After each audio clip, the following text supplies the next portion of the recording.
Gas prices remain above $4 amid lingering questions about the status of the Strait of Hormuz. According to AAA, gas prices are hovering around $4.16, unchanged from yesterday.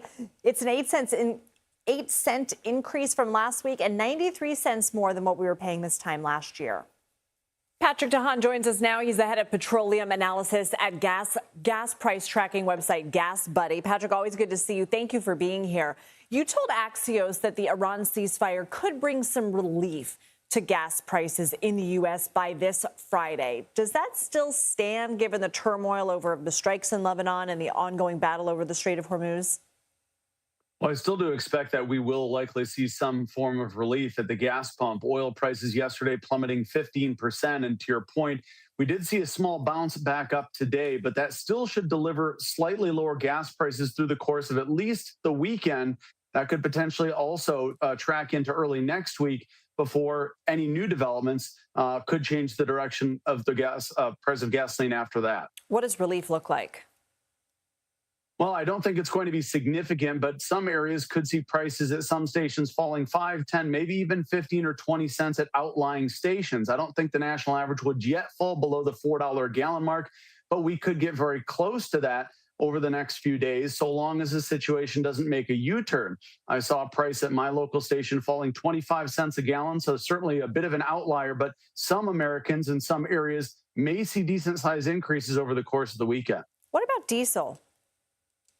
Yeah, diesel prices remain relatively elevated, with the national average price of diesel just 15 cents a gallon away from setting a new all-time record high. And that is something we could also see falling back down to earth, at least slightly for now, depending on how the next chapter looks for the situation between the U.S. and Iran.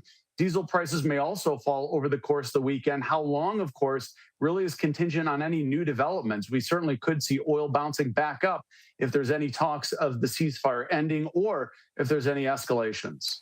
How does a quieter hurricane season bode well for gas prices? Well, certainly, as we see this situation continue to unfold between the U.S. and Iran, we get closer to the start of hurricane season, which is just a month and a half away. And certainly when oil markets are already disrupted via the blockage of the Strait of Hormuz, hurricane season could be extremely impactful. So to see early initial forecasts for hurricane season this year to anticipate a slightly quieter than normal year certainly could be good news. That is, it could lower the potential for disruption of a major hurricane on refineries in the Gulf states. Patrick Haan, thanks for joining us. Thank you. And you can track how the war in Iran is affecting gas and oil prices at cbsnews.com/gas prices.